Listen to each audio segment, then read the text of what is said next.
안녕하세요. 반값 웨딩 만들기입니다.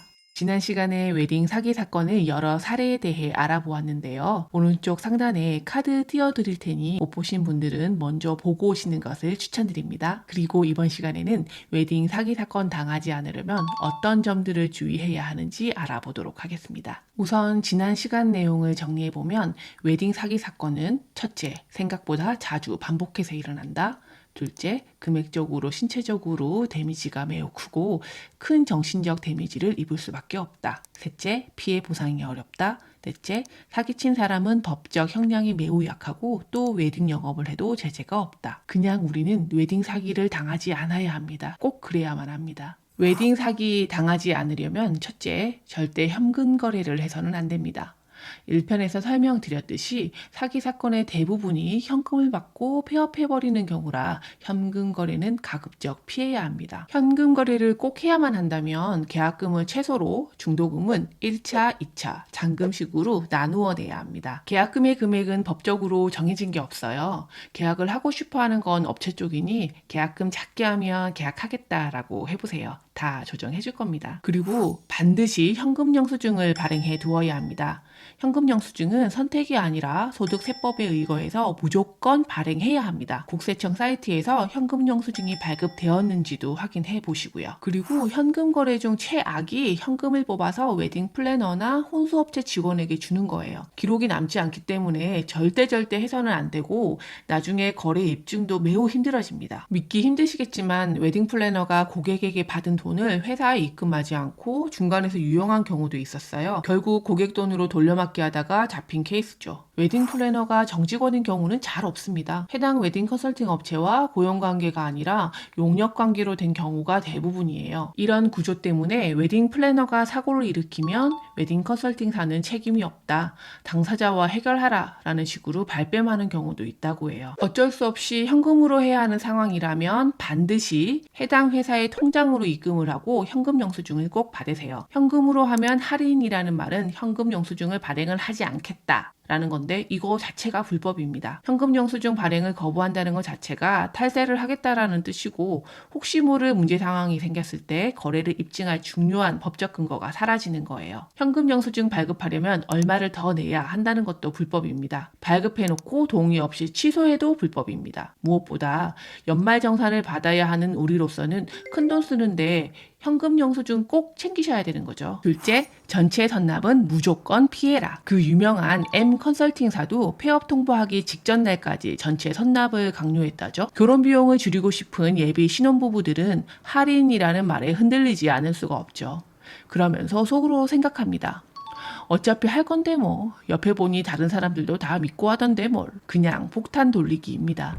내 차례에 폭탄이 터질 수도 있다는 거 명심하세요. 다시 한번 강조할게요. 계약금은 최소로 하시고 그리고 중도금과 잔금으로 나누어서 내세요.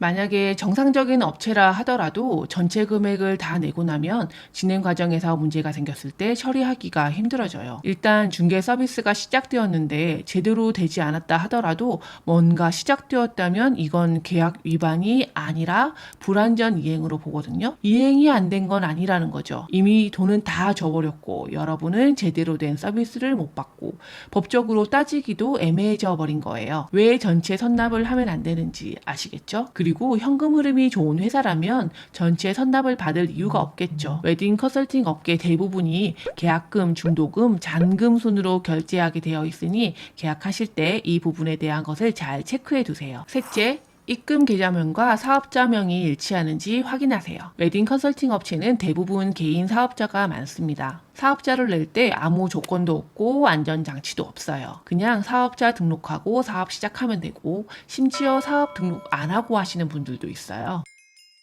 사업자 등록증에 나와 있는 대표자명과 입금을 안내받은 계좌의 이름이 일치하는지 확인하세요. 카드의 경우에도 명세표에 대표자명이 찍히니 이 부분도 사업자 등록증으로 꼭 확인하셔야 하고요. 사업자 등록증을 확인하는 방법은 더보기 링크를 달아둘 테니 참고하시기 바랄게요. 넷째, 계약 전 업력을 확인하라.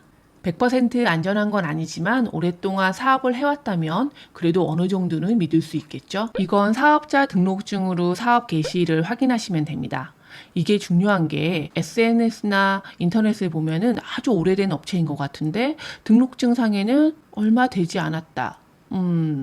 뭐 여러 가지 케이스가 있을 수 있겠지만 최악의 경우에는 과거 거래 내역을 없앨 목적으로 뭐 사업자나 대표자를 변경하는 경우가 있으니 항상 주의해야 합니다. 덤으로 꿀팁 하나 더 드리자면 웨딩 박람회랍시고 갔는데 아주 작은 공간에 업체가 몇 개 없고 하다면 공부한다 생각하시고 설명만 잘 듣고 나오세요. 절대 충동적으로 계약하지 마시고요. 규모가 아주 작은 박람회는 정말 자주 해요. 다시 말해서 여러분이 가시고 싶을 때 가시면 된다는 거죠. 박람회를 가고 싶다면 큰 행사를 위주로 가시고요. 해당 컨설팅 업체가 고객이 많은 업체일수록 혼수 업체들이 박람회에 나가고 싶어 하겠죠. 그리고 큰 박람회라고 해도 100% 믿을 수 있는 건 또 절대 아니에요. 다만 컨설팅 업체의 선의만을 믿고 계약하는 이런 웨딩 구조에서 그나마 검증해 볼 만한 게 업체의 업력과 박람회 주최 능력이라는 거죠. 다섯째, 계약서 점검이 가장 중요하다. 내가 돈을 지불하는 대신 내가 받을 서비스 및 상품 내용이 적혀 있는 게 계약서잖아요. 꼼꼼히 확인해야 되는 건 당연하고요. 따라서 웨딩 플래너가 스드메 판매 시 했던 내용들이 계약서에 다 담겨 있어야 합니다. 예를 들어 볼게요.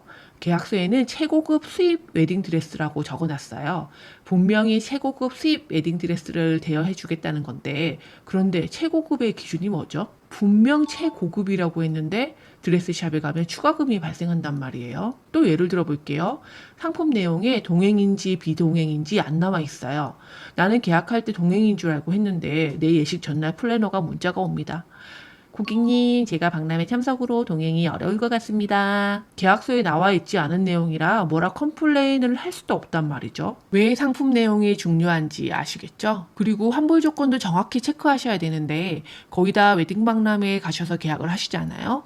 웨딩 박람회를 통해 계약이 이루어진 경우에는 방문 판매 등에 관한 법률에 따라서 14일 내 철회가 가능합니다. 또 14일이 경과했다 하더라도 소비자 분쟁 해결 기준에 따라서 결혼준비 대행 서비스가 개시되기 전에는 총 요금의 10%를 공제한 금액을 환급받을 수 있어요. 위약금 조건의 경우에도 꼼꼼히 설명을 받으세요.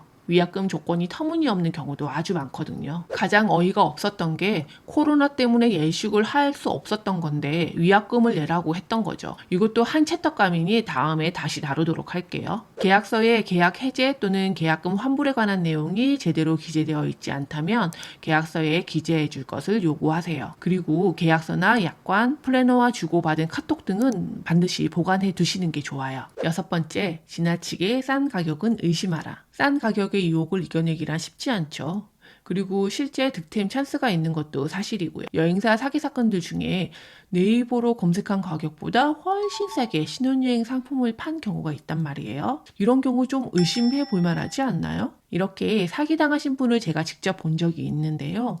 아직도 이 사기꾼이 정말 대단하다라는 생각이 드는 게 박람회장에서 이렇게 말하더래요. 제가 여행업계에 오래 있어서 좀 더 싸게 하는 방법을 알고 있어요. 라며 박람회장 밖에서 계약을 하자고 유도하더래요. 옆에 사장이 있는데도 불구하고 행사장 밖으로. 그리고 정말 싸게 해주더래요. 대신 현금으로 당일 전체 결제가 조건. 이제 아시겠죠? 정말 행복한 일만 가득해도 모자랄 결혼식 준비 중에 사기를 맞아서는 안 되겠죠? 기사 함께 보실게요. 웨딩 컨설팅은 예비 부부를 상대로 사기를 친 범죄 전과가 있어도 취업이나 작업에 어떤 제한이나 제재를 받지 않는다. 누구든 사업자 등록증을 내면 영업을 할 수 있다. 업체 운영을 계속 이어갈 수 있을 정도의 자기 자본금이 충분할지를 증명하지 않아도 된다. 그러니 웨딩 사기 업체가 폐업을 하고 또다시 이름을 바꾼 뒤 버젓이 영업을 하는 웨딩 컨설팅 업체가 등장하는 것이다. 다수의 금융사기 피해자를 변호한 최경혜 변호사는 이렇게 큰 돈이 현금으로 왔다 갔다 하는데도 웨딩 컨설팅 업체의 선의만을 믿고 거래를 진행하는 구조에 결함이 있다.